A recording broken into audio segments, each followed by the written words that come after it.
This week on the Notorious Scoundrels podcast. I think outside the Bossk a little bit. Oh my goodness. Was it very natural of you to do so? Oh no. Come on. Would you say that it was critical? I found Bossk to be a critical add to the Empire roster.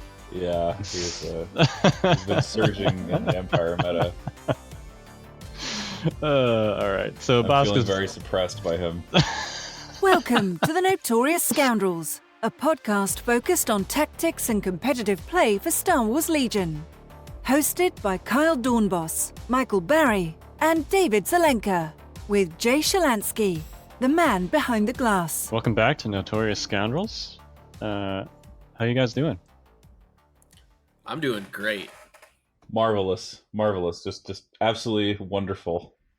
I had a fun weekend. We're gonna get to that. There's a lot of happenings this weekend. There was also a lot of happenings in Legion over this last week.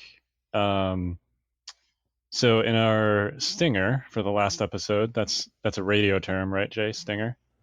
We Just give you a thumbs up. okay. We said that we would talk about the Nick Freeman situation. If you don't know what that is, then you've somehow been living without internet for the last week. Yeah, you've been under a rock. So we are actually not going to really talk about that very much because it has been that dead horse has been beaten and it's extra dead at this point. So I don't think that we need to continue to focus on that. So we're not going to very much. We are going to talk briefly about token etiquette. But if you want to know what happened with Nick and how that all went down, I will refer you to our sister cast, brother cast, Fifth Trooper, from last week, where they talk about it. Jay also talked to Nick and includes his responses in there also, so it's a good comprehensive view of the whole situation and how it went down. So I'll go ahead and refer you to that, and we're not going to talk about it too much more, except to briefly talk about token shuffling etiquette. So I think from now on, it's safe to say you need to do either one of two things. Use a token bag and make sure that your bags are smooth, or not your bags, your tokens are smooth. So like the but third party tokens, by the way, are okay. There was some confusion initially about whether this debate was about third party tokens. They're totally fine. Lots of people are using those LVO ones. The Discord ones are going to be the same as our some other ones. So yeah, as long as they're smooth, you can use them in a bag. Notably, just because they are from FFG does not mean they're smooth. Those high command acrylic tokens and also the RPQ tokens are not smooth. You can feel the symbols on those. So for tokens like that, you'll have to use the second method, which is shuffle, stack, and cut. So shuffle your tokens on the table, stack them, offer your opponent to let them cut them, and keep your stack on the table. So I think those are and in the rulebook also, those are the two acceptable methods. So this is supported by the RRG, but just make sure you're doing one of those two things in your games. So you guys got any further thoughts on that? I would just add that similar to any card game where you shuffle your deck or there's some randomization that takes place, allowing your opponent the chance to also randomize and or cut whatever you're doing is not only good etiquette, but it's almost kind of implied that is going to happen. Like if you're playing Magic and you shuffle your own deck and you present your deck to your opponent, at higher levels, like your opponent will also shuffle your deck before handing it back to you. So I don't think that this is like people should just get used to, if you've got it in a bag, let your opponent draw out of the bag. If you've got it in a stack, you need to let your opponent cut it. At least offer it up. Yep. That should just be commonplace. Yep. Your tokens are supposed to be random, and that's supposed to be hidden information. So, please make sure that you're taking action to make sure that's the case. All right.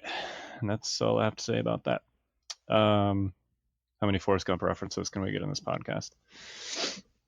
I've never actually The seen life that is like a movie. bag of order tokens. You never know what you're gonna get, or at least you're not supposed to. Oh, hey, all right. Oh boy, let's move on. All right, so Northeast Open.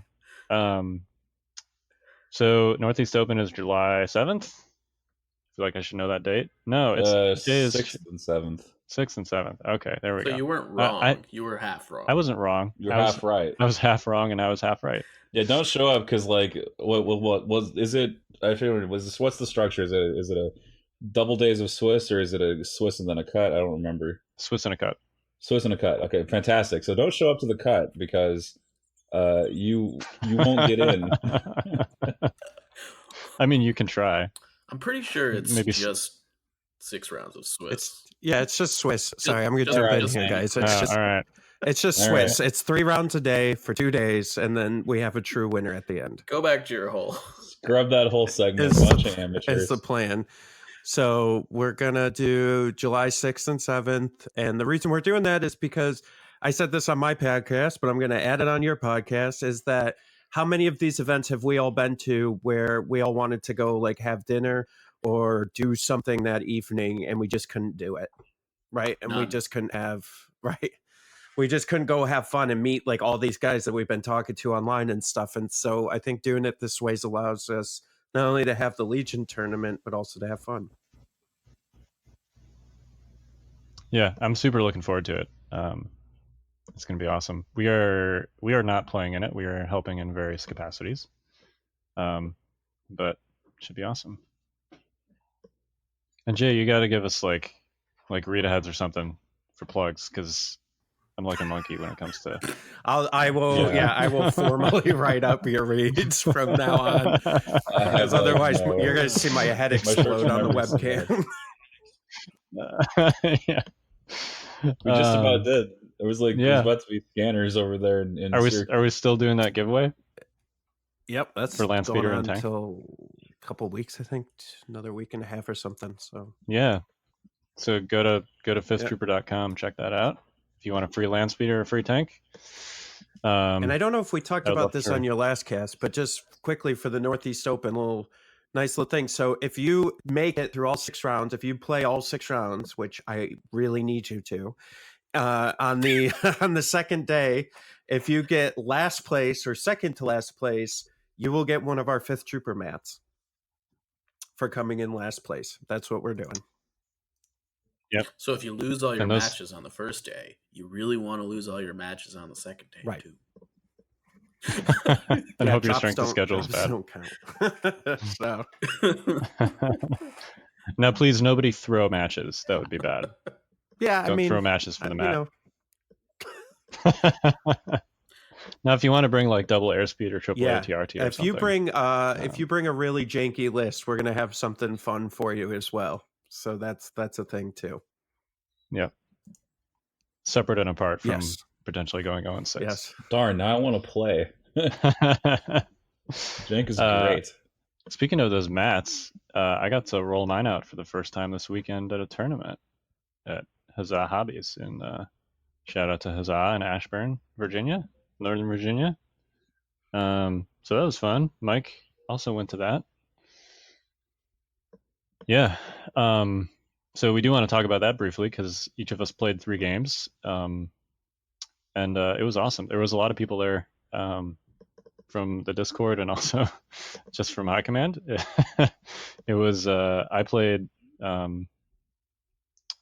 Stephen McLaughlin from High Command, WWP Steven, and also Dylan Stevens, aka Stevens, and John Brader. So and you had a similar lineup there, Mike. I did. I played so- Gordon Chase, Darkling. I don't know how to say that. It's Darkuling.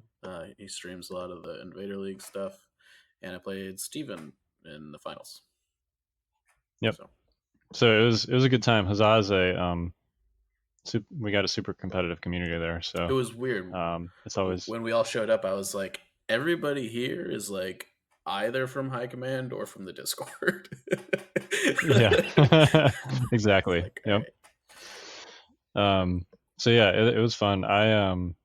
I tried Flyboys.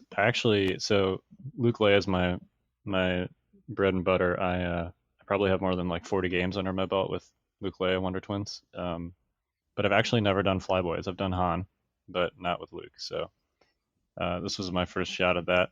It was okay. I went 2-1. I lost to Dylan. I have some thoughts on it generally. I don't know. It's a lot less flexible for me than Luke Leia. I'm sort of anal about command card timing and having orders on the things that I want orders on. So personally, I didn't like, you've got at least two situations late game, Sorry About the Mess and Son of Skywalker, where you don't have an order on one of the two. And I don't like that. So there was a key time, in fact, in Dylan's game where I had to play Sorry About the Mess, and Luke didn't have an order, and it was a problem. So maybe that's just me not being practiced with the list. But one thing I really like about Luke Leia is the only turn where Luke doesn't have an order probably is coordinated bombardment, and you're usually playing that early, where you can throw Luke's token back with improv. So I definitely like that. There was one game where Han was like an all-star with his pistol, but generally speaking, I think I would have just rather had Leia. That's my opinion on it. But I'm super married to Luke Leia, so I don't know. I know you're a big Flyboys guy, Mike. So if you got any counterpoints there, feel free to. I think that if you were more familiar with the list, you would feel a little bit differently about that specific situation. Just because you on your Son of Skywalker turn and on your Han shoots first turn, you really want to have only one of them should be engaging that turn intentionally, Right. And if you're in a position where you need both of them to go, you probably messed up positioning somehow in advance. I know that Nima runs this list a lot. I think Dave. Yeah, Nima is the Flyboys expert. And I haven't talked to him about it, but and I've only played the Flyboys a couple times at casual games, but from the little experience I've played with it, I really feel like, you get Han ready to go on your last activation, but hold Luke back, and then you play Han shoots first, do his thing, and then at the end of that turn or whenever you get Luke ready to go for the next turn. Yeah, and actually in my last game against John, I managed to do that. But I think generally speaking, at least for me, that's much harder to do than it seems like it should be. I mean, so just because they're both characters that need to be stuck in and close to really do their damage. So it's just the way that things unfold. It's not always possible to have one of them in a quote unquote safe spot when you want to play a one pip with the other. It's mostly dependent on terrain. I also found Reckless. Yeah, it's very dependent on terrain. And actually, the terrain at Huzzah was pretty good. There were 10 people showed up. 8 of those people were Imperials, and only me and Gordon Chase were Rebels. Wow. Yeah. I actually thought the terrain was fine. I faced 2 tanks and an ATST over the course of the day.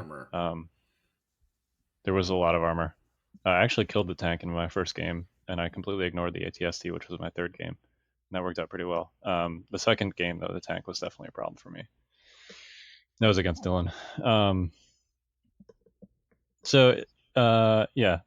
was a little bit of a tangent, but it's just, I think maybe I just need more practice. But for me, Luke Leia is much more forgiving on the command card and order token timing than Flyboys.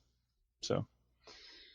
Also, reckless diversion. I never got a good reckless diversion off. I'm used to using that when I have fleets and or flame RTs. I've run Sorry About the Barbecue a lot. And in that case, Han is distracting from something else that you can either uplink or give an order to some other way. But in Luke Han, the thing that you want to distract from is Luke, but you got to give him an order with the reckless diversion. So you don't have to. Well, I know, but then you're just waiting to pull him while Han gets shot, which isn't ideal. So, and Han's not very durable. No, he's not. unfortunately. No, and he's susceptible to panic on top of the new Yeah. wave of suppressive weapons that are going to be entering the Suppressive game pretty soon. weapons. I am looking. Yeah, I am looking. delightful. I am looking forward to endurance. That training upgrade. I actually think that'll be pretty good on Han. The one that removes a suppression token at the end of the extra suppression token at the end of the activation phase. So, I mean, I guess what it amounts to is you're paying 6 points to remove 2 suppression at the end of the turn, essentially, instead of 1. Yep. instead of 1. Yeah, And it's which is also, awesome.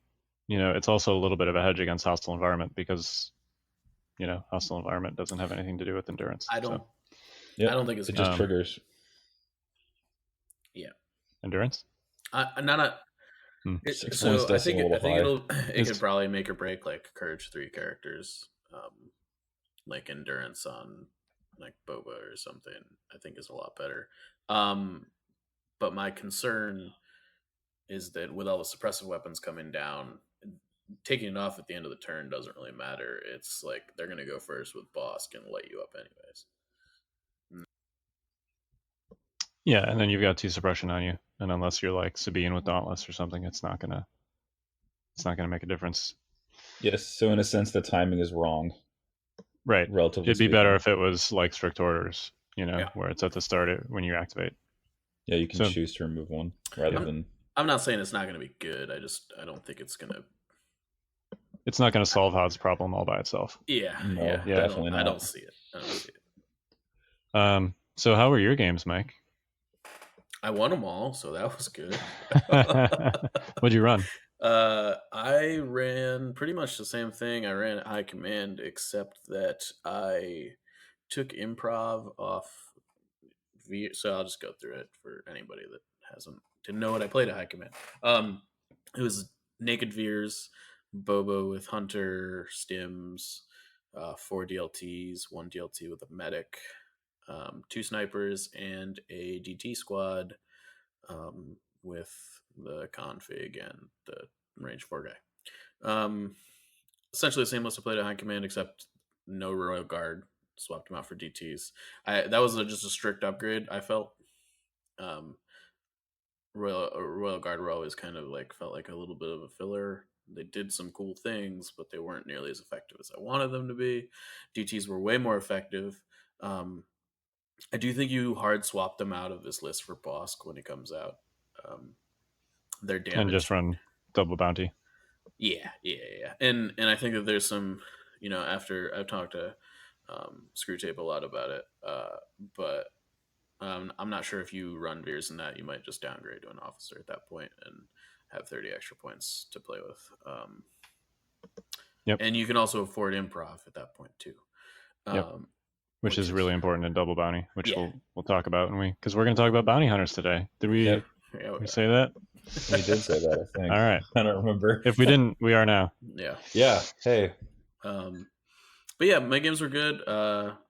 Nothing super special to talk about other than my last game against Stevens, which has to do with Boba Fett.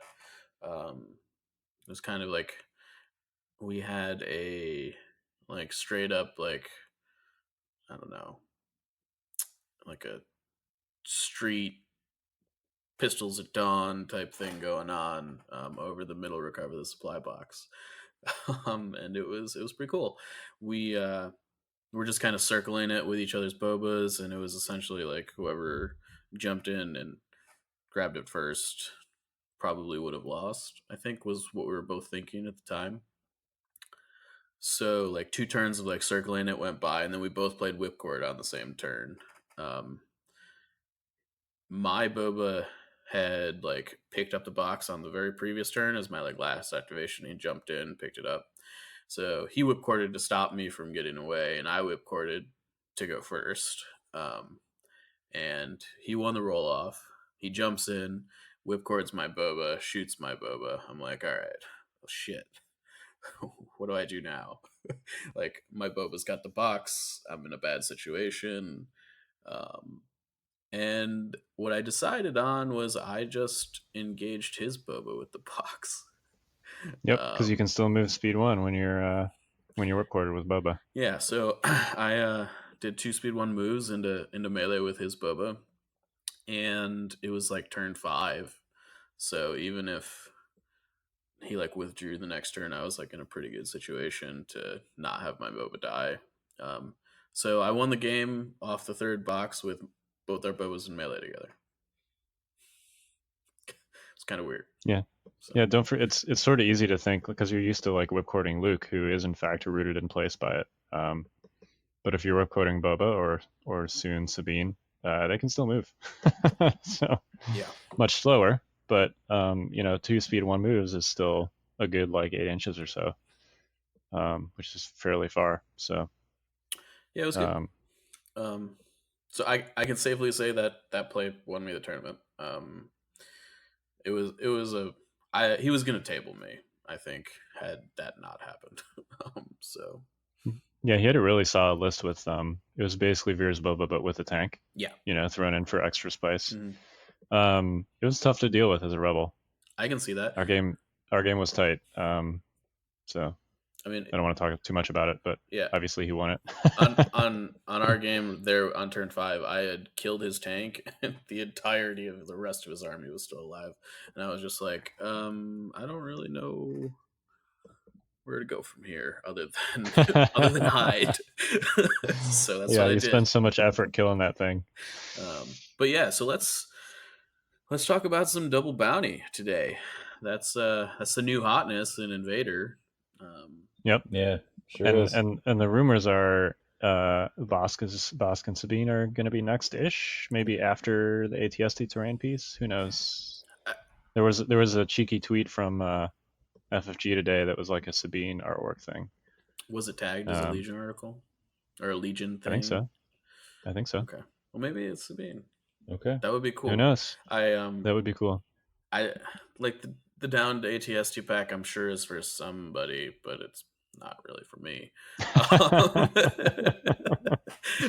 I'd be happier if the terrain itself was a little more functional instead of just like a pretty centerpiece. Yeah, I mean, I already have 2 ATSTs. I don't play with either of them, so I might just take them apart and make my own down to ATST. But yeah, so I hope it's Boss Sabine.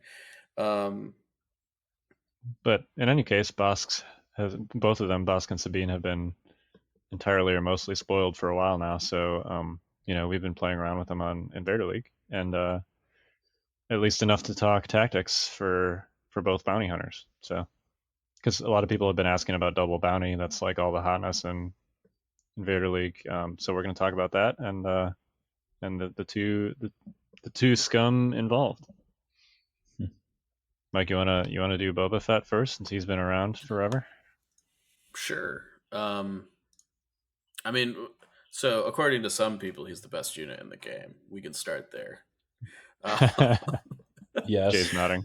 Jay, yeah. So, I mean, I think he's very close to the direct counterpart to Luke in a lot of these Imperialists. I think that he's a little bit more of a jack of all trades than Luke is, just because of his range. But he's not super good at any one thing. I think that Luke is a very swingy unit, right? Like he can either have an extremely high, like he can carry the game on his back, which it was really fun to put Luke on the table again this weekend because I've been playing Empire for Invader League, and I forgot how much work that boy can do, man. But there are also games where if Luke doesn't manage to get close enough to something, he's going to be mostly useless. Whereas I think Boba's always decent, right? Unless you throw him out there and he fails 5 saves. But if you use him properly, like we like to say a lot, that he's a scalpel, not a hammer, then he's going to pretty much always contribute in some meaningful fashion. I think out of all the Imperial units, with maybe the exception of Palpatine and Bossk, this is the unit you want behind line of sight blocking terrain whenever you can. Yep. That's really the biggest trick to learning how to Boba is making sure that you are jumping behind terrain properly, so that you're getting heavy cover, but so that they literally just can't shoot you. Yep. That his jump 2 is amazing. Use it. Jump is probably one of the best keywords in the game. I can't speak enough to it. It just like lets you ignore stupid stuff. And jump 2 might as well just say jump infinity on it on most people's boards. Yep. Yeah, jump 2 plus speed 3. So Yeah. he's really fast. So I think at this point most people are running him with Hunter and Stims. I've come to a little bit of a conclusion that maybe if you got the points, he should have tenacity. I'm coming around to melee Boba.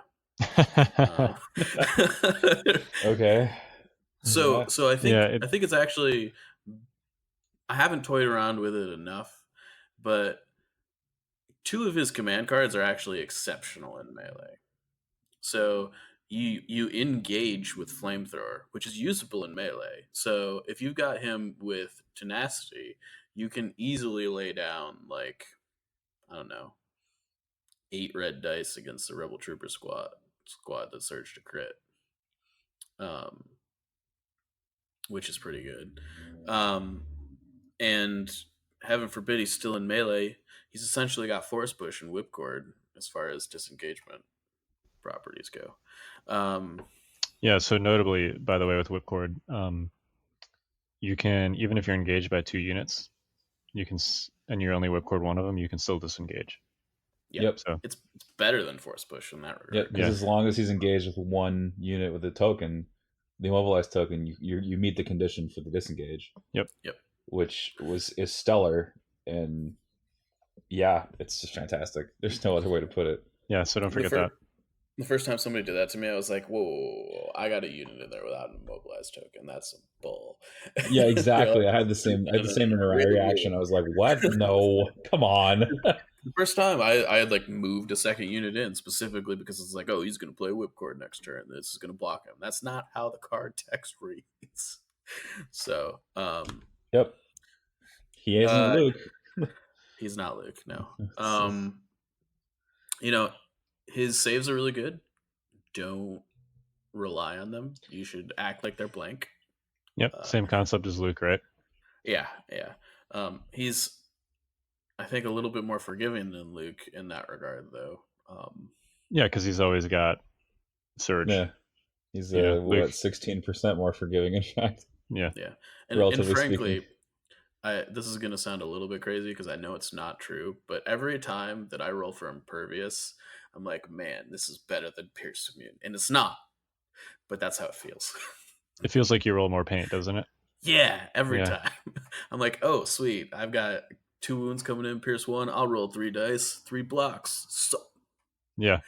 You know? Right, when you know it's like mathematically uncertain, right? Not so as a Pierce Immune, which is like just automatic, just bam. Mm-hmm. I have it, and you don't. When it's Pierce Immune, I roll blanks every time. But when I mean, like you know. Right, so like, which feels worse, right? Missing the save on the Pierce Immune unit, or Yeah. I mean, statistically, it's worse than Pierce Immune, but yeah. I would play Nima's Flyboys with my Luke, and his Han would shoot my Luke, and I'd roll double blanks and be like, well, it says he's Pierce Immune, but I guess not. Still got to roll the blocks. You still got to roll block results. Yeah, that's true. So, yeah, I mean, I think as far as general Boba tips go, you know, you want him on the flanks. Eat your opponent's sniper teams if you can do it. That's one of the easy ways to threaten them, especially because they won't get cover. Split firing with Boba is also totally okay. Use him to kind of like scope 1-man leaders like mid-game or whatever. I don't know. He's a marvelous duelist, isn't he? He is, and that's why, like, you know, Guns at Dawn or whatever the hell you know it's called. But I was thinking, like, the longer the game goes on, the less armies on the board. You can afford to be a little bit more brazen with him. You know, kind of low and slow with the first few turns, but once your opponent has taken some damage, then Boba's like, "Oh, I'm here, and even if you could shoot me, chances are I won't die and you will if we go head to head." Yeah, you know? I mean, especially with stems. Yeah, his saves generally carry him, and frankly, with the new kind of it's not really a resurgence, but kind of like the introduction of medics kind of into the meta, he got a lot more durable, in that regard. Yep. It's just like adding 2 wounds to a red surge up save is really big. Yeah, and it's not like doing it for the Emperor who's like immobile, right? Yeah, It's doing it yeah. for Boba, who's going to be going places and shooting people if he can. I will say that the going places thing is actually a little bit of a drawback, I think, in regards to that. It's tough to get your medic on top of him if he's like stuck in the thick of it. But with that being said, one of the big things with Boba is you want to last first. Jump in, shoot, go first, shoot, jump out. That's kind of the sequencing that you want to be playing around. You should be able to do that 2 or 3 times. Small tangent, but you're talking about how you could use the generic officer to fit improv in your list. Mm-hmm. I had forgotten that you could do this. You can actually recover with the officer to improv twice. Yeah, and if the opportunity arises. It's really good with yeah. double operatives because you really want them to go last. Yep. So you have an order on one operative, and then you're double improving the second token back into your stack. Yeah, which is really, really good. And it's especially relevant, I think, with the generic officer because they don't usually have anything better to do. So yeah, they're literally just an improv bot at that point. Yep. Or an improv droid. Like give a name token to a sniper, recover. Okay, sweet, good talk. Yep. It's super clever. I'll continue to sit behind this wall. Yeah. I'm gonna spotter and recover. Boom. Yep. Yeah. Best use for an officer 2019 so far. I mean, it's like a 40-point improv, right? Yeah, it's an extra activation too, and a command bubble. Sure. Yeah, and a courage 2 command bubble, and because you have to take a commander no matter what, because that's the rules. Yep. 1 commander minimum. Terrible. All right, so let's not hit double bounty just yet. When do you find yourself playing Boba Rocket? Boba Rocket is normally my turn 2 play. Sometimes it's okay to play on turn 1. I don't feel like that is very often. It's tough to be in range 3 of anything and on turn 1 without kind of getting stuck out there with your pants down. And I don't think you want to use the rocket without Pierce. It's 3 red hits is fine. It's kind of like a little bit worse maximum firepower without the Pierce gun. The Pierce gun is what makes it good. Yeah, 2 black dice and Pierce. Yeah. It's awesome. If you can get an aim token in there, generally speaking, turn 2, you go last with Boba. Veers gives him an aim token. Maybe he gets another aim token from Hunter because whatever he's shooting with rocket with has been hit by a sniper team or whatever. You get a couple aim tokens, 5 roll out, Pierce 1. I hear it's pretty good these days. Yeah, I mean there are a lot of good targets for that, right? Like obviously you want to be shooting, if you can, high value units like death troopers in a mirror. But even if you're just using it on like a rebel trooper squad, the amount of it's still fine. The amount of games I have like generically won with a turn 2 rocket into a rebel trooper squad on like moisture vaps has been huge. Even as red player, like I'll just jump in, be like, okay, I rocket your rebel trooper squad. You get 5 hits, you wipe them because rebel troopers don't roll good saves, and you got Pierce. And all of a sudden you're red and you're up by 62 points. And now the blue player who's taking a defensive position has to trudge across the board and make something happen. Yep. Yeah, and the threat range, I mean, he's got a speed 3 move, which is basically 8 inches, and then range 3. So it's essentially 26 inches, which is like 2 inches past range 4. So yeah, it's pretty darn far. And like if in that specific situation I'm talking about, like chances are you moved him twice on turn 1 too, right? So that's like an extra 16 inches. Like the threat range is huge, Yeah. You probably did something to the effect of move last on turn 1, and then rocket, jump out of the way, turn 2, behind line of sight blocker, and now your opponent's kind of stuck in the dirt, and they gotta. Yep. It's the card I fear the most as a rebel, more than the flamethrower. Yep. Like totally. that one, it's super flexible, and Like if you have any kind of special that you paid a lot of points for, especially commandos, the full squads or paths, like that Boba rocket is so devastating. Like it's sort of like he kind of just reaches out from beyond range 4 and collects 80 points or collects 100 Yeah. points if he can land it right. And it just feels bad, man. Feels terrible. You got to be super cautious about that. Yeah. Try to feed him something less expensive. The fact that it Or just doesn't give them cover, you know, and it's super The blast. It's super redundant because he's Well, got sharpshooter 2 already. I he's don't got know why they sharpshooter put 2, blast yeah. on the Sure, card, but it's like- but whatever. But still, like it's a very respect. It's 5 dice, and it's very consistent. It's going to get 4 probably. 5 after aiming is certainly within the realm of possibility. Yep. So Yeah, it's a great card. yeah, marvelous. Are you in the flames or push category if you're running a list that has another decent 2-pip in it? Obviously, if you're running Veer's Boba, you got push anyway. But suppose you're running double bounty, which we'll get to here in a bit. Are you taking push or flamer? I'm taking push unless melee Boba turns out to be good, in which case I'll be taking flamethrower. And it's something I want to toy around with a little bit more, because I generally avoid melee with my Boba, but for the most part, melee units lack pierce. You know, outside of things with lightsabers, so. And Bossk. But I think that it's a good way to not get shot at, and I think people don't do it enough. And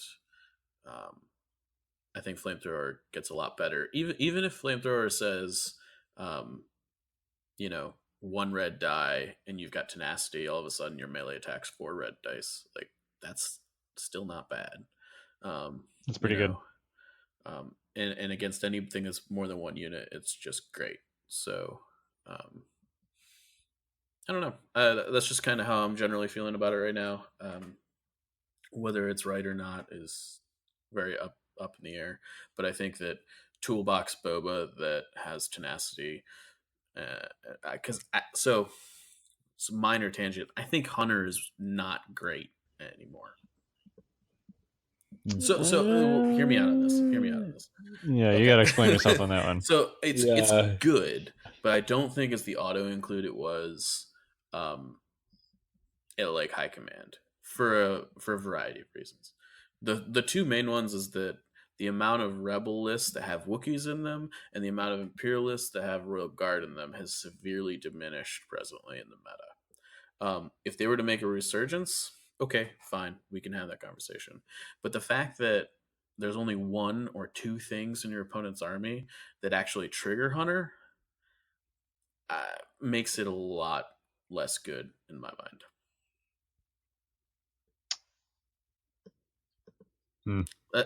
I mean, I think those are things you want to be shooting anyway with. I don't disagree with that.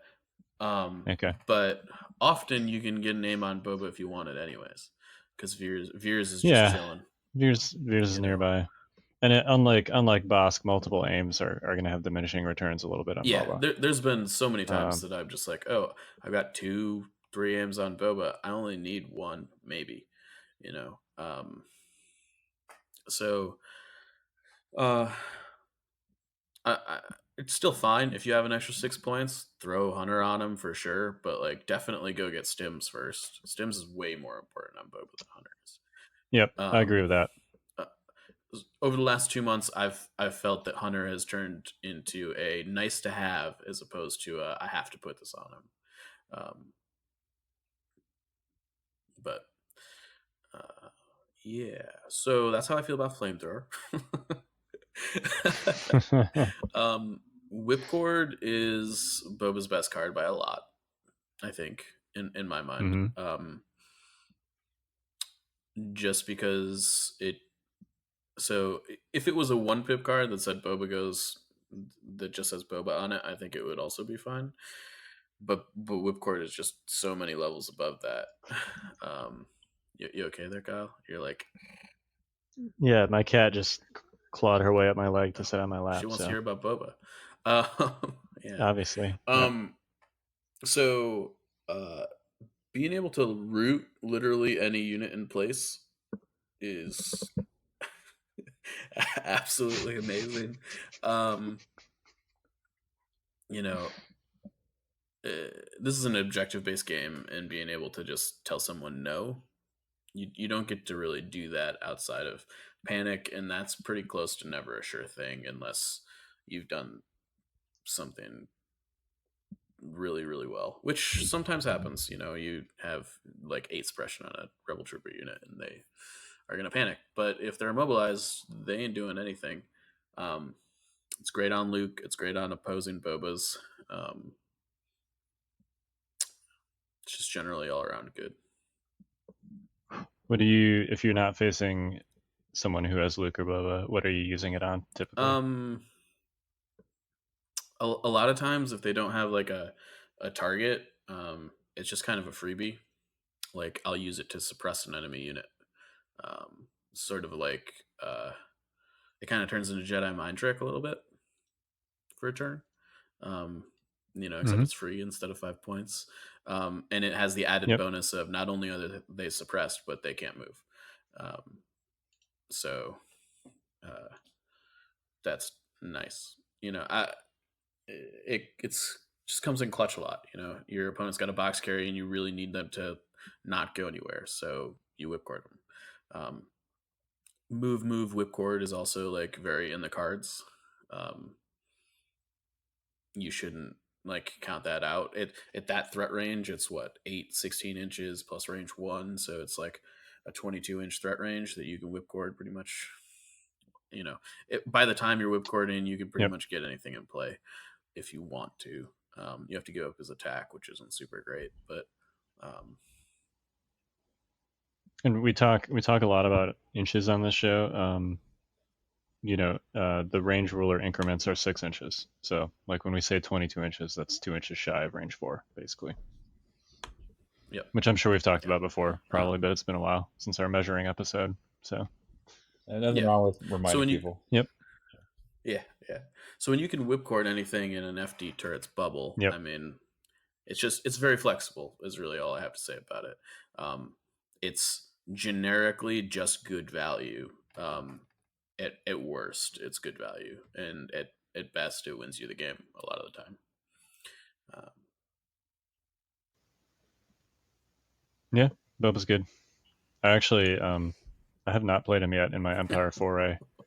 I've sort of done that intentionally because I feel like he's played to death, and I want to think outside the Bossk a little bit. Oh my goodness! Was it very natural of you to do so? Oh no! Come on. Would you say that it was critical? I found Bossk to be a critical add to the Empire roster. Yeah, he's been surging in the Empire meta. All right, so I'm feeling very suppressed by him. So Bossk is really good. Puns aside, he's my boyfriend. What can I say? I've been running him with an Invader League with just Veers and a bunch of core and 3 snipers. It's the most obnoxious list. It embodies I think we used that phrase, soulless but efficient. That's exactly what it's just. Veers, Bossk, 6 units of stormtroopers with DLTs, 3 snipers. And I even had enough points for an officer and a medic. That's just beauty right there. I know. That's all you need. Yep. So it's a bludgeon, basically. It's I don't know. Is it a bludgeon? Efficiency bludgeon. Well, it's like a trash compactor, is what it is. It's like slowly squeezes you to death. You're not like banging anybody over the head with a sledgehammer in that list. It's just kind of squeezing you, right. You may have spoken a little too soon. There's times. 1 in 1,000 times you will get hit with a sledgehammer. We can talk about that later. That's not exactly related to Bossk. Let's do it right now. Bossk pays 0 points and gets the gun upgrade. That's true. Yeah. Okay. Well, I'll just say Bossk has he seems to have a tendency to overperform a little bit because he has such a nice dice pool, and he's got surge crit, right? It's a 25% chance per die to roll crits. And yeah, there are times where he'll just roll out and you'll get the amazing shot where it's like 3, 4, 5 crits potentially. And maybe it happens in your Invader League single elimination game, and maybe it kills your land speeder from 1 wound to 0, and just blows you up and swings your game. So yeah, that happens. Bossk is neat. Surge crit is great, and so is range 4. And yeah, I mean, there's not much more to say really. He surges He to crit and overperforms. he has range 4? I thought he had Pierce, doesn't he? He has Pierce as well. Oh. And suppressive. He's got a lot of great keywords rolled into one weapon, is what I'm trying to say. Yeah, it's and good. suppressive on the same gun. So the caveat is he has a minimum range of 2, which is like, when the heck is he ever going to let you get inside that minimum range? Well, if he does, Never. Maybe he's got another weapon that also has charge. Maybe he does. Maybe he does. So, Yeah, so Bossk is great. Yeah. So my question is that actually like the best range 4 gun that like a trooper has? I think range 4 gun. The best range 4 weapon any trooper in the game has currently. I think that's the Death Trooper gun is accurate. Better on raw hits. Sure. Or are you talking when you combine it with the rest of the squad? Yeah. Yeah. Are you talking about just like a weapon profile? Yeah, just his weapon profile. It's like one of the best I've ever seen. I think so. So This is gonna sound maybe get your salt going, but I actually think Land Speeder's Arsenal 3 has a better dice pool. Well, yes. At range 3, yeah, totally. Death Troopers range 4, 3, totally. Even at range 4, I think the Land Speeder's better. Okay. If you take the ion gun. If you take the even more overpriced exhaust gun and combine it with an equally overpriced rocket hardpoint, yes, then that's true. I'm just saying that I think that it's a lot. I think the ion gun is way better than people give it credit for. Okay, that's fair. I'm gonna try it. I'm gonna try it one of these days. Maybe if you had the ion gun, your dude wouldn't have gotten shredded by Bossk. Too soon, Mike. Too soon. Last I checked, range 4 equals range 4, so I don't know. Well, you can go into range 4, shoot, and then pop out of range 4. You know. Okay. Yes, I suppose. All right. I'll just fly better. How about that? Dude, that was the most brutal swing I've ever seen. It was very brutal. Yeah. Anyway, I mean, it happens, right? Yep. Yeah. So David's land speeder got 5 natural crits from Bossk with no aims. Yeah, and I rolled one save out of 5. Yeah. And it died from 1 wound. So, which is obviously unusual. Yeah. As much as it's unusual, that scenario is not that out of the question. In fact, it's likely when Bossk plays Lying in Wait. Yep. Lying in Wait. Right. Yeah. 5 crits is like your reasonable expectation of Lying in Wait. Yeah. So, but we can jump around that in a minute. Yeah. Let's do his loadout before we do command cards. Yeah, let's do loadout, yeah. So, I have been running him with Stims and Hunter. I think in order of importance, I would go Hunter, Stims, and then Tenacity if you're feeling spicy. Mm-hmm. I've never actually had him in melee, but his melee is very good.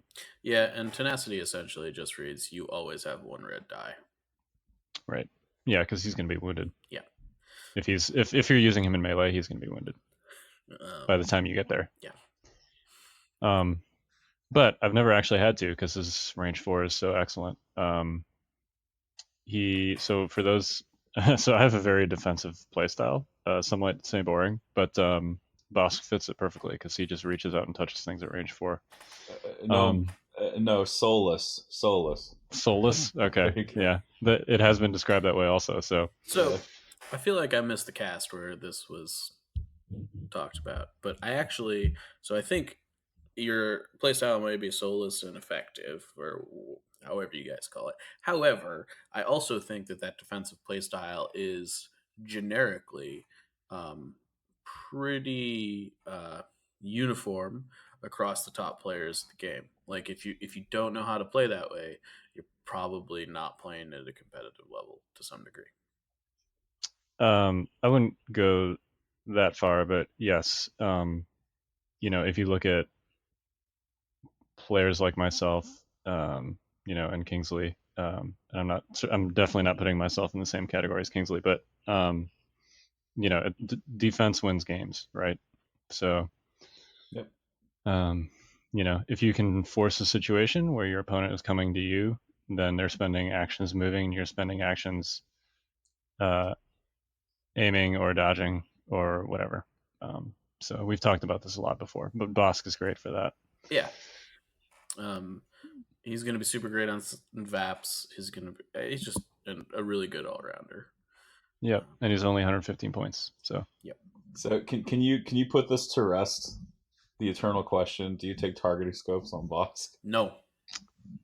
I don't think it's necessary. I think if you're going to take targeting scopes on a unit, he's the most defensible choice out of anyone available. Because he has a big pool, it has a lot of white dice in it, and he gets a lot of aim tokens. But I don't think it's necessary. It's pretty moderate. It's less wrong to take it on Bossk. I get that. It's still 6 points for a die roll. Yeah. It's just I can't. Whereas like I think it's fine. The reason I like stims on him is because of regenerate. I've had quite a few games where my opponent has focused Bossk early, and I think in one case I actually did trip the stims, and then you just hide him and regenerate all of it. And the way that his command cards work out, if you time them right, you can do essentially what you were suggesting earlier with Boba, where you do a last, come out, shoot, and a first, shoot, and pop back behind cover. Except he can do it at range 4. So,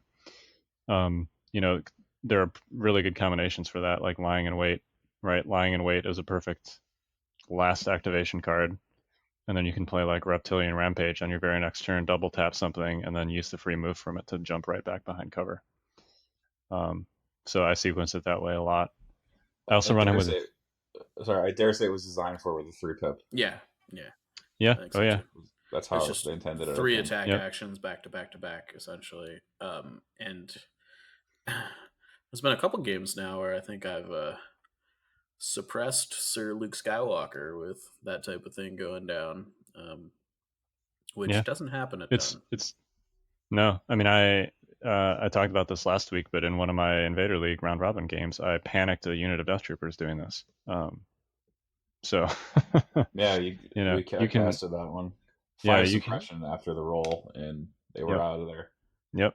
Yeah, so you can really stack some suppression on there with Reptilian Rampage. Usually, so I run him with Veers. Veers feeds him aim tokens. He also gets aim tokens from Hunter, hopefully.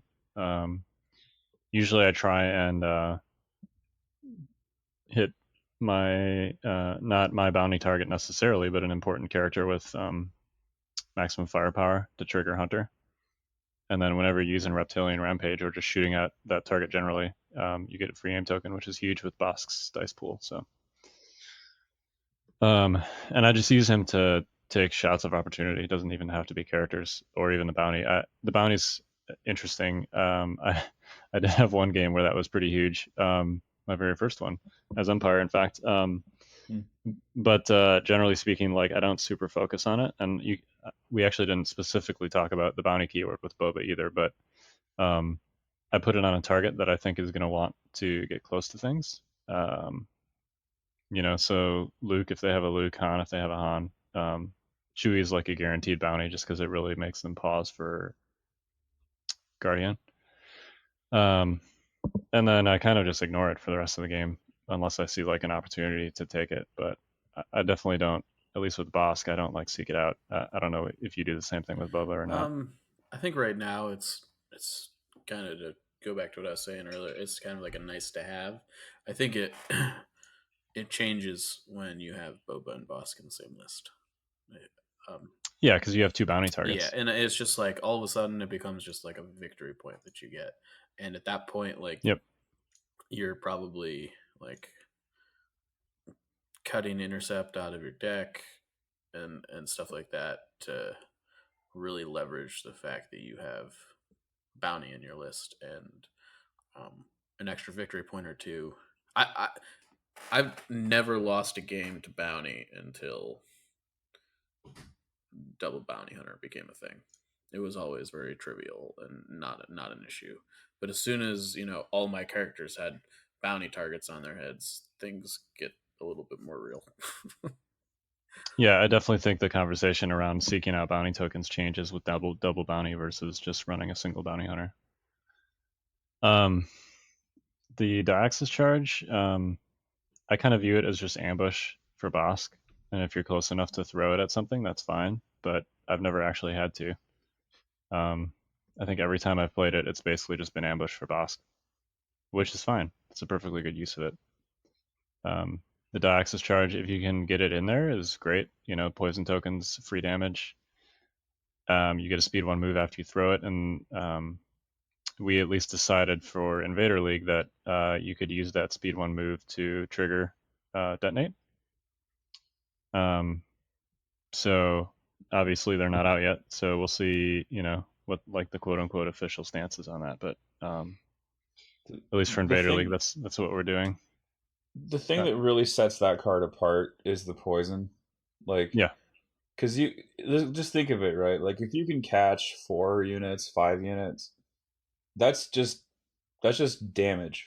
Like there's nothing you can do other than medicate it, and it's still a damage though. But on top of that, you've also got but you've also got a high quality attack behind it. Like red black is pretty nice. Yeah, it's the same as a minefield mine. Yeah, so, I think the best targets for it are pierce immune ones.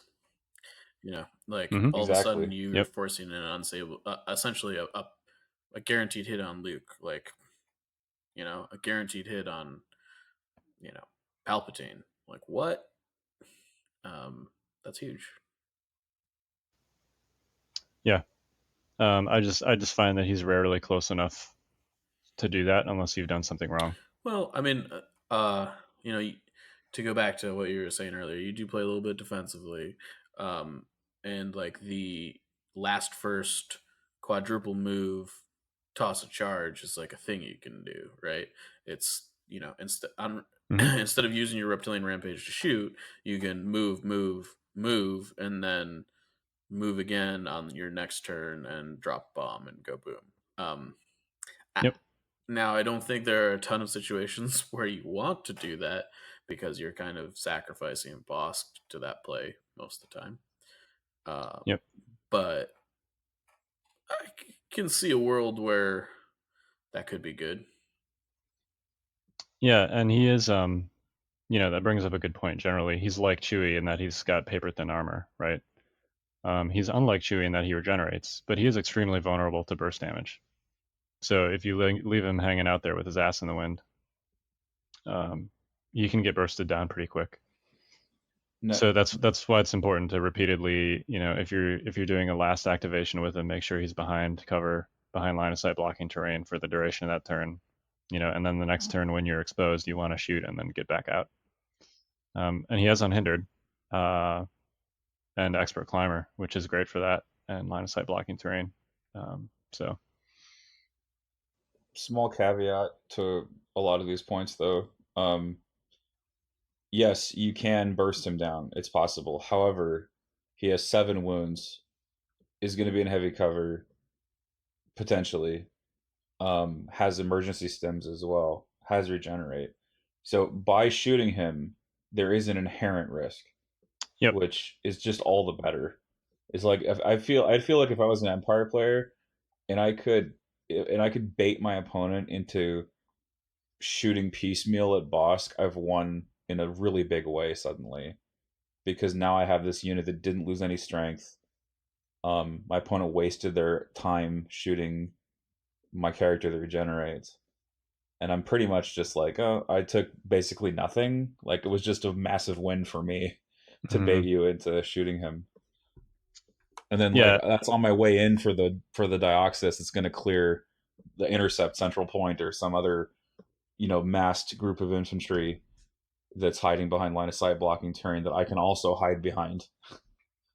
So he's a little bit underexplored in that department. A lot of folks don't do like, they don't do like lying in wait turn 1, reptilian turn 2 for the double tap, moving solely on turn 3, and then like playing merciless on 4 or 5 when the time comes to like make the big splash play, sort of like a Now You Will Die from Palpatine, similar idea, shorter range play, but still like really good. His gun is so good though. Yeah. I know his gun is so good. That's the trouble. Do you really want to waste a turn of shooting to double move to do Dioxis on the following turn, where he won't be shooting because he's going to be moved, a charge moving? Well, that's likely what he's going to do. I mean, if you net 10 wounds off a Dioxis charge, it's probably worth it. Right, like, yeah, that's going to be the thing. And that's not like can you score? That's not like an unreasonable expectation, No, right? Because exactly. you're gonna get one automatically. Play. Yeah, you're gonna get one automatically for every unit you hit, and then you're gonna get up to 2 more potentially. So exactly.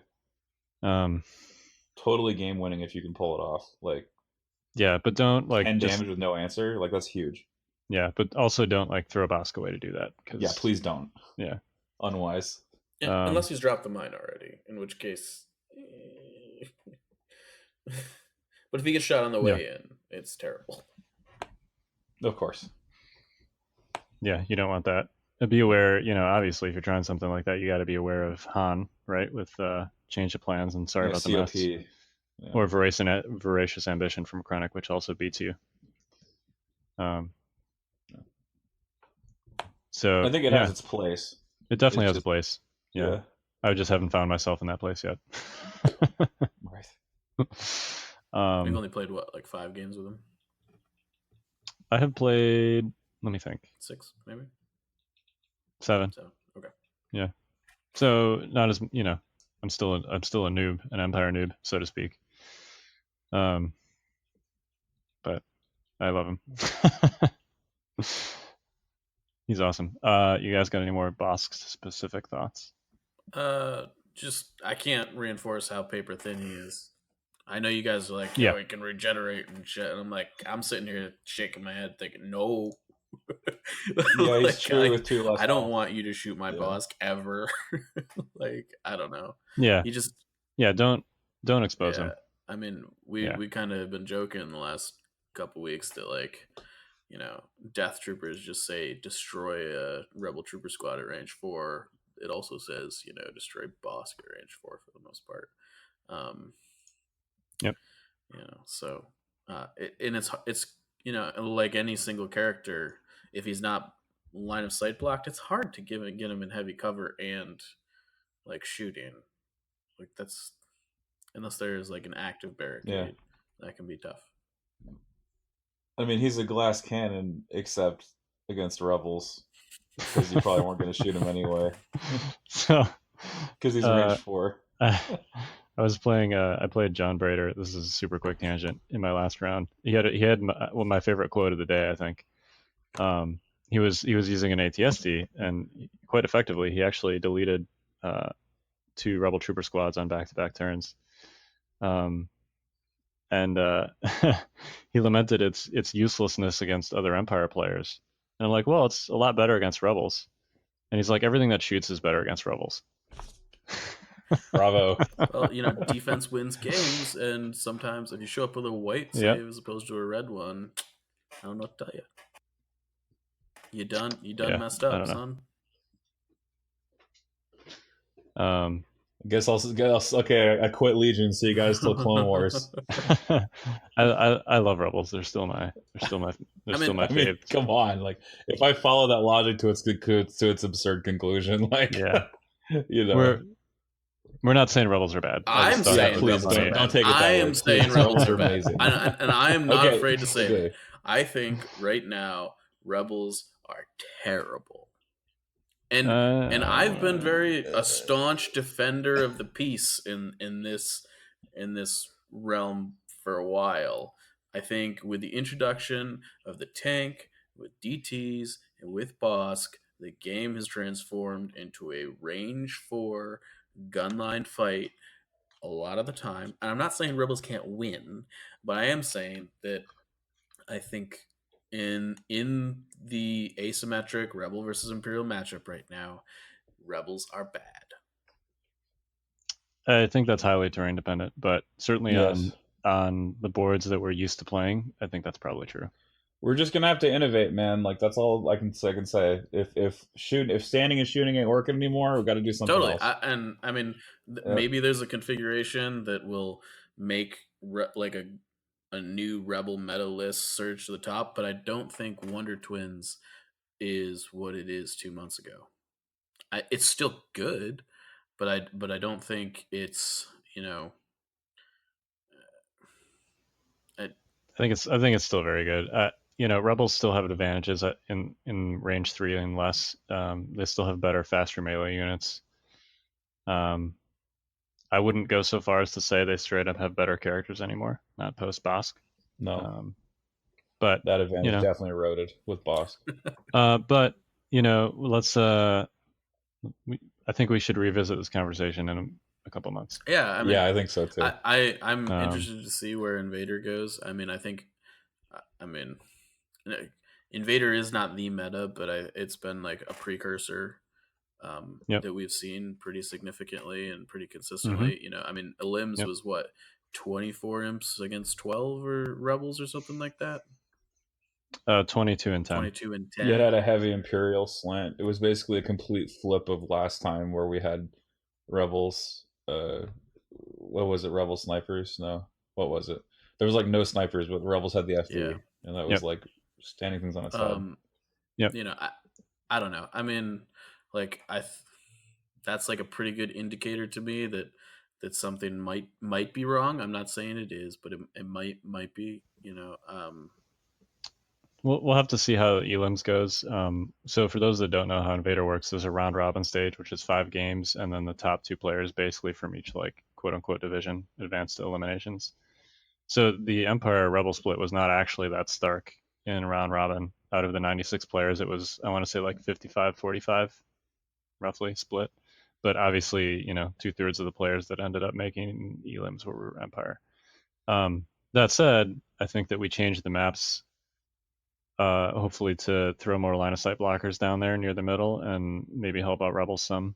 Between Luke and Sabine, they still have, I think, an advantage when it comes to short range assault units. And having run Luke and Sabine now a couple times, I can say that it's pretty strong, despite the same activation control issues that Flyboys has. Those are both very good units, and putting them on the table together is effective. Yeah. But I can't say that I like it better yet than good old fashioned Veers Bossk Blob Stormtrooper gunline, which is just a meat grinder, or as you said, a trash compactor. I like that. Yeah, I mean, so my issue with we've got Luke Sabine on one side, and we've got like the Bossk double bounty hunter thing going on the other. It's just the game is very snowbally in that if you're able to do damage early, you generally have a very significant advantage moving into turns 3 through 6. And Rebel lists have a very difficult time right now getting in a significant advantage, if any advantage, compared to their Imperial counterpart in those first 2 turns. Imperials are generally coming out ahead in that exchange. That's not to say that you can't recoup it, but over turns 1 and 2, like Imperials are gunning down half a unit to a unit of Rebel troopers, I would say, pretty consistently. If you've got Death Troopers, like it's not that hard to just say, okay, that Rebel Troopers unit is dead. I don't know.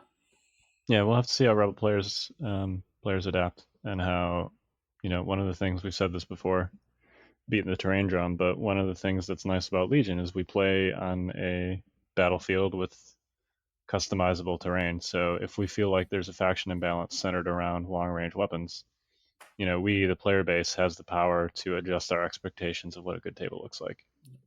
So Now, I know that it probably sounds like I'm all like doom and gloom right now. I actually think it's okay that rebels are not good right now, because I think that that will change once we get 2 more factions in this game, and it's not a asymmetrical like rebels versus Imperials thing. Like rebels are going to be great against the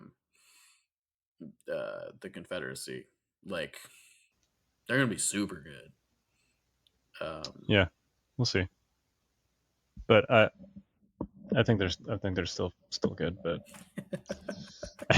anyway, this is we've gone way off topic here. Yeah, do you guys want to talk about double bounty real quick? Just what? So a lot of people are like, "What is that? What does a good double bounty list look like? How do you run it?" We should have. I guess we'll see how Elims goes. But there's lots of double bounty players in Elims, so we could probably have one of them on after Elims to talk about this in a little more detail. But yeah, I mean, I think talking to like Screwtape about it, if he wants to come on, would be great. Yep.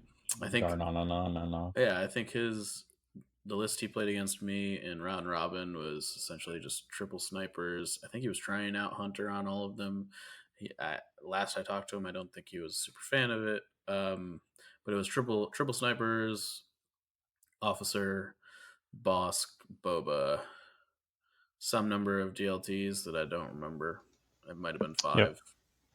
Yeah, I actually have his Elims list up here. Yeah. So it's a generic officer with improv. Boba Fett and Bossk both with Hunter. 4 DLTs, 1 naked, and a medical droid, and 3 snipers.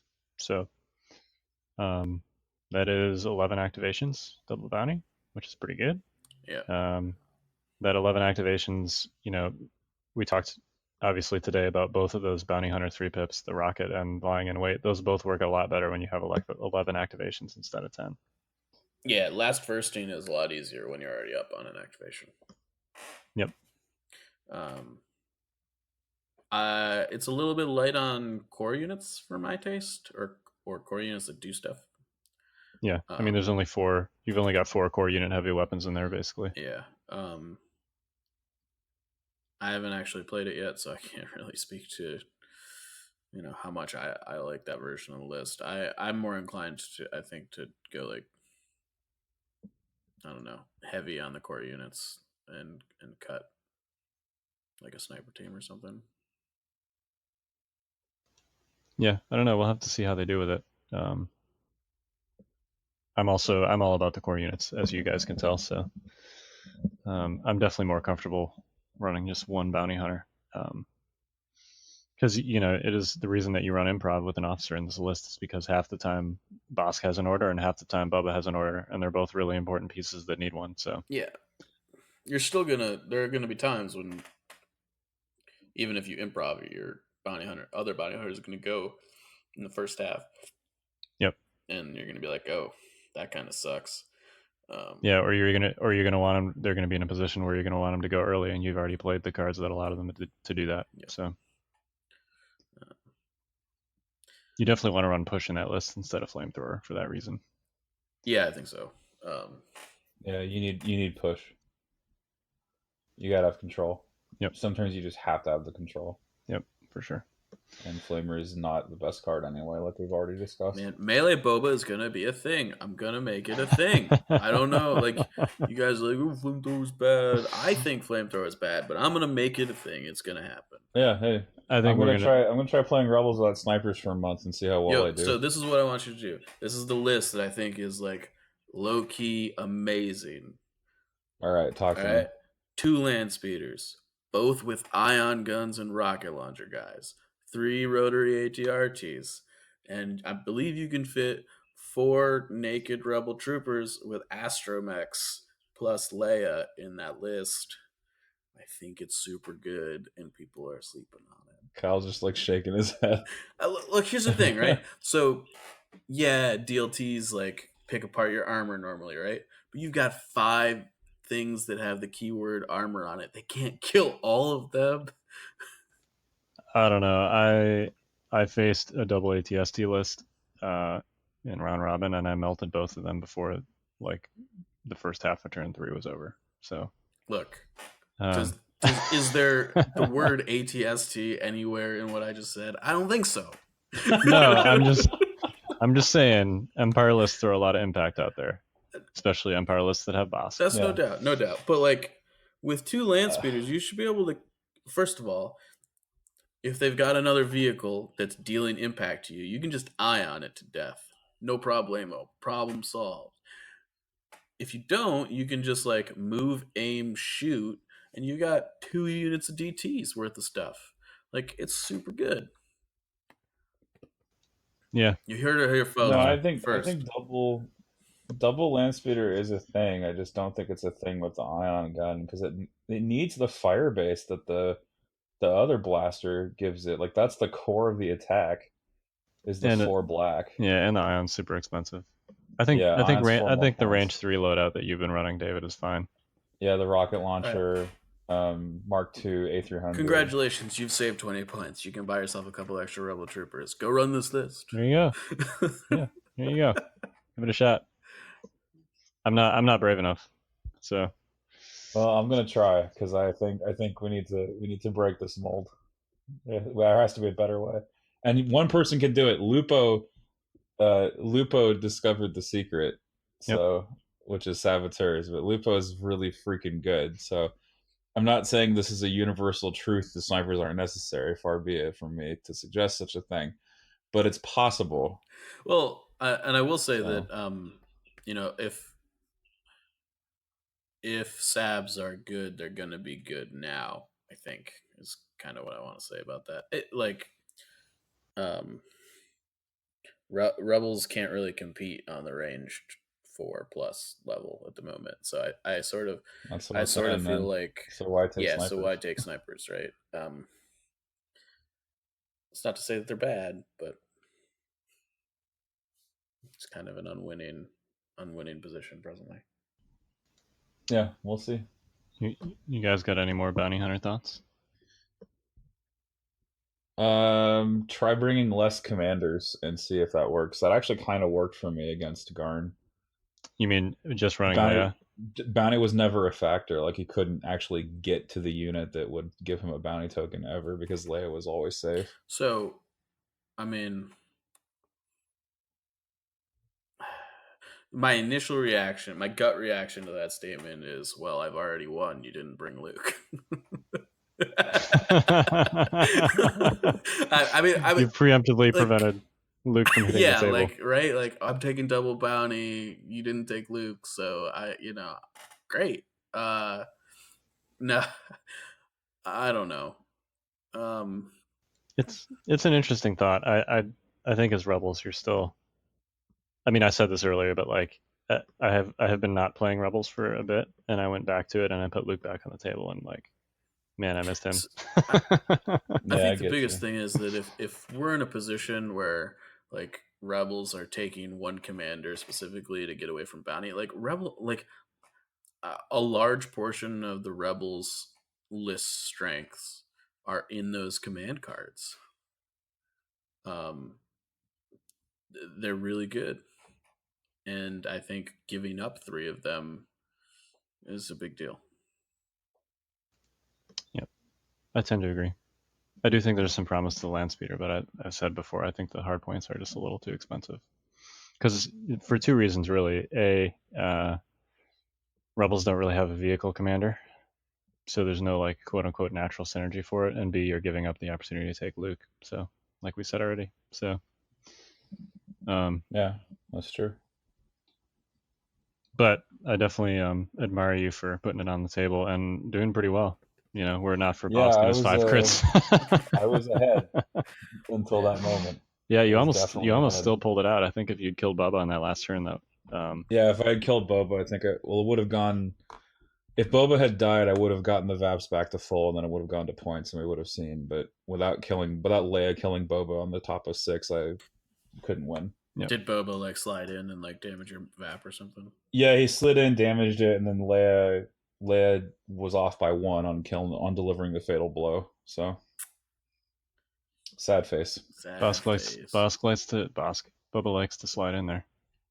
Cool. Yep, he did the home plate slide thing after the land speeder blew up. Good save. I mean, not to like go back to to super in-depth Boba, but Boba is probably the most objective focused piece in the game. Yep. Yeah, it's great to have a Mandalorian. He's awesome. And when I say Mandalorian, I mean any unit with like the jump and the high save kind of Yeah, thing going I'm on. looking forward to Sabine for that reason. Like a whipport is less good for that purpose, but she's got other tools. So Yeah, the only thing that scares me about Sabine is her courage value. yeah, 2 is.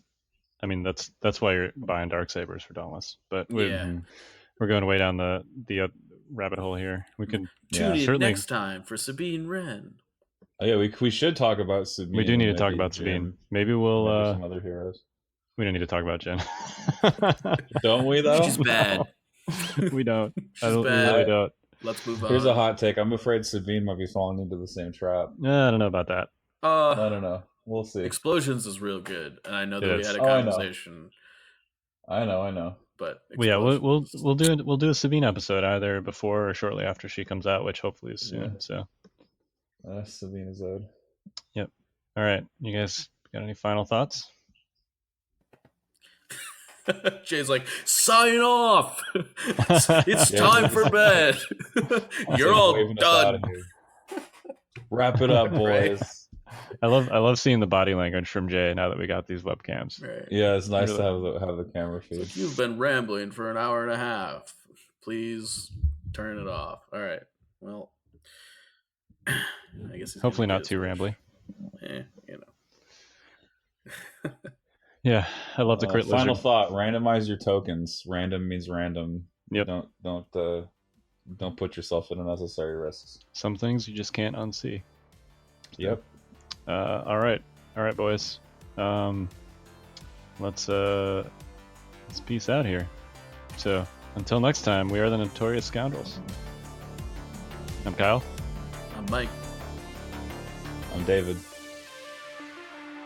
And we'll see you next week. Join us next week for another episode of the Notorious Scoundrels. This has been a Fifth Trooper production.